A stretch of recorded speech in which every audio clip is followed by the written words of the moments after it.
வணக்கம் நண்பர்களே, இயற்கை இளமை சேனலில் மீண்டும் உங்கள் கவிதா. எல்லோரும் எப்படி பார்க்கீங்க? நல்லா இருக்கணும். அதை தான் எப்பவுமே நான் கடவுள்கிட்ட கேட்பேன். நம்ம சின்ன வயசில் நிறைய பேர் ஒரு விஷயம் சொல்லுவாங்க, பாத்திரம் அரிஞ்சு பிச்சை போடு, கோத்திரம் அரிஞ்சு பெண்ணெடுன்னு சொல்லுவாங்க.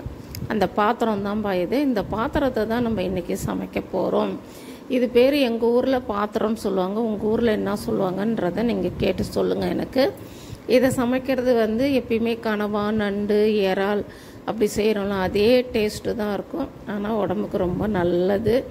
அதனால் இந்த பாத்திரத்தை நான் கஷ்டப்பட்டு என்னுடைய ஃப்ரெண்டோடைய ஹஸ்பண்ட்டை சொல்லி அவங்க வலைக்கு போக்குள்ள பெரிய வலை போடுவாங்க. போட்டு போயிட்டு வரும்ல, அந்த போட்லேருந்து எனக்கு எத்தனை சொல்லி நான் உங்களுக்கு ஒரு வீடியோ போடணும் அப்படின்னு நான் கேட்டிருந்தேன்.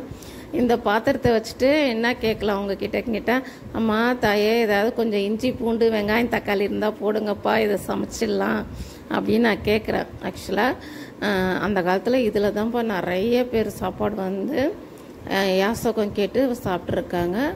அதே பாத்திரத்தில் தான் நம்ம இன்றைக்கி சமைக்க போகிறோம். வாங்க இந்த பாத்திரத்தை எப்படி சமைக்கலான்னு பார்க்கலாம், சரிங்களா? எனக்கு தெரிஞ்சு யூடியூப்பில் இதுக்கு முன்னாடி யாராவது போட்டிருப்பாங்களான்னு கேட்டால் எனக்கு தெரியலப்பா. எனக்கு ரொம்ப நாள் ஆசை இந்த பாத்திரம் சமைச்சு உங்களுக்கு காமிக்கணும்னு சொல்லிட்டு. அதுக்கு நம்ம ஃபஸ்ட்டு என்ன செய்யணுன்னா, நம்ம ஒரு இட்லி தட்டை தலைக்கீழே போடணும். ஆக்சுவலாக உங்ககிட்ட காமிக்காமே தண்ணி பிடிச்சிட்டேன்ப்பா, அதனால் இப்போ திருப்பி காமிக்கணும் இல்லையா? அதனால் ஒரு இல்லை அரை இது பிடிச்சிக்கிட்டேன் தண்ணி. இதை இட்லி தட்டை கவுத்து போட்டு தான்ப்பா வைக்கணும். அப்போ தான் நமக்கு இந்த பாத்திரம் வெந்துருச்சுன்னா எடுக்க ஈஸியாக இருக்கும். அப்போ நம்ம விளக்கிறதுக்கும் ஈஸியாக இருக்கும். இப்போ அடுப்பு ஆனில் வச்சு கரெக்டாக 10 நிமிஷம் வச்சிங்கன்னா இந்த பாத்திரம் வெந்துடும். இது உடனே நம்ம ஃபுல்லாகவே வெந்து ஆவியில் வெளியில் வந்துடும். வெங்காயம், தக்காளி, இஞ்சி, பூண்டு, அப்புறம் தாளிக்க எள்ளுன்னு எடுத்துருக்குறேன்ப்பா. நம்மளுடைய பாத்திரம் சூப்பராக வெந்துருச்சு. நீங்கள் பார்த்தீங்கன்னா ஒரே சந்தோஷப்படுவீங்க. இப்படி எடுத்தோடனே பாருங்களேன், அப்படியே அந்த சங்கு எவ்வளோ ஷேப் இருக்கோ அதே ஷேப்பில் வெந்திருக்கு பாருங்களேன். சூப்பரில். உங்களுக்கு கிடச்சுன்னா வலைக்கு போகிறவங்கிட்ட சொல்லி நீங்கள் வாங்கி இதை சமைச்சு சாப்பிட்டு பாருங்கள். அவ்வளோதான்ப்பா, பாத்திரம் சூப்பராக வெந்துருச்சு. இதில் தேவையில்லாத பொருட்கள் இந்த உள்ளே இருக்கிற சதை அதெல்லாம் நான் எடுக்க மாட்டேன். மேல் சதை அந்த இதோடு ஒட்டி இருக்கிறத எடுத்து கட் பண்ணிவிட்டு மஞ்சத்தூள், உப்பு போட்டு கழுவிட்டு அதை வச்சுடுவேன்ப்பா. உங்களுக்கு எந்த மாதிரி சைஸ் வேணுமோ அந்த மாதிரி கட் பண்ணிக்கலாம். நான் கொஞ்சம் சின்ன சின்ன பீஸாக கட் பண்ணேன். ஏன்னா ஹரிபிரஷ், ஜெயந்த் இவங்களாம் சாப்பிட்றதுக்கு அது கரெக்டாக இருக்கும். நீங்கள் கடம்பா சாப்பிட்டுருந்தீங்கன்னா அதே டேஸ்ட் மாதிரி தான் இருக்கும். இப்போ வானலில் தேவையான எள்ளெண்ணெய் ஊற்றிருக்கேன். தாளிக்கிறதுக்கு பாருங்கள், உங்ககிட்ட ஃபஸ்ட்டே பாத்திரத்தை வச்சு எனக்கு இஞ்சி பூண்டுலாம் கேட்டேன்ல, அதே தான்ப்பா. தாளிக்கிறதுக்கு கொஞ்சமாக பெருஞ்சீரகம் போட்டுக்குங்க. அதுக்கப்புறமா வெங்காயத்துக்கு அப்புறம் இஞ்சி பூண்டு கொஞ்சம் நல்லா நையை நசுக்கி வச்சுருக்கேன்ப்பா. அதே மாதிரி நீங்களும் நல்லா நையை நசுக்கி வச்சுக்கலாம். பேஸ்ட் கூட போடலாம், ஒன்றும் பிரச்சனை கிடையாது. இப்போ நம்ம வெங்காயம் போட்டாச்சு. தக்காளி கொஞ்சம் பச்சை மிளகா இருந்தால் கூட கட் பண்ணி பொடியாக போடுங்க, சாப்பிட்றதுக்கு ரொம்ப நல்லாயிருக்கும்.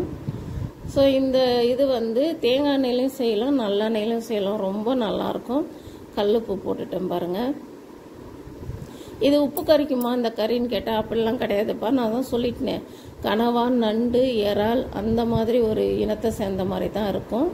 ரொம்ப நல்லாயிருக்கும். ஒரு வாட்டி செஞ்சு பாருங்கள், செம்ம சாஃப்டாக இருக்கும். இப்போ நம்ம தக்காளியும் போட்டாச்சு. ஆக்சுவலாக இந்த பாத்திரத்துலேருந்து நான் சமைச்சது 2 இல்லை, எனக்கு கொடுத்தா ஒரு 10 டிஷ் கூட நான் பண்ணுவேன். இதில் மாடலாக கொஞ்சம் மஞ்சத்தூள் போட்டு வதக்கிங்க. இதெல்லாம் எனக்கு மாஸ்டர் ஷெஃப்பில் கிடச்சிருந்தா நான் சமைச்சிருப்பேன்ப்பா. கிடைக்கல, நானும் கேட்கல அவங்கக்கிட்ட.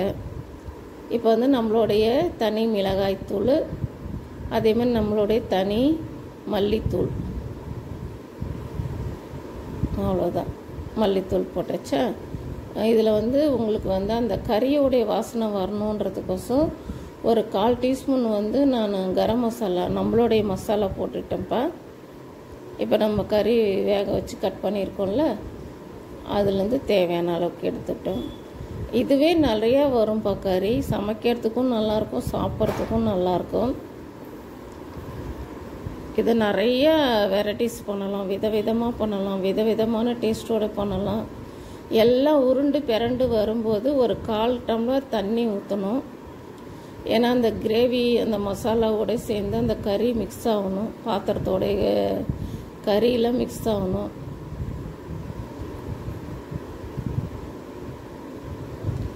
அவ்வளோதான். இது நல்லா நம்ம ஊற்றின எண்ணெயெல்லாம் பிரிஞ்சு வர அளவுக்கு இருக்கணும்பா. ரைட். இது கூட மேலே வந்து கொஞ்சமாக மிளகுத்தூள் தூவி சாப்பிட்டிங்கன்னா செம்மையாக இருக்கும். நம்ம வந்து கரம் மசாலா போட்டிருக்கோம் பாருங்கள். நான் சொன்னேன்ல, நம்ம ஊற்றின எள்ளு எண்ணெய் எல்லாம் பிரிஞ்சு வந்துச்சு. கொத்தமல்லி போட்டு 2 கிண்டி இறக்கி வச்சிங்கன்னா நம்மளுடைய பாத்திரம் சூப்பராக ரெடி ஆயிடுச்சு. ஒரு வாட்டி ட்ரை பண்ணி பார்த்துட்டு எப்படி இதுன்னு சொல்லுங்கள்.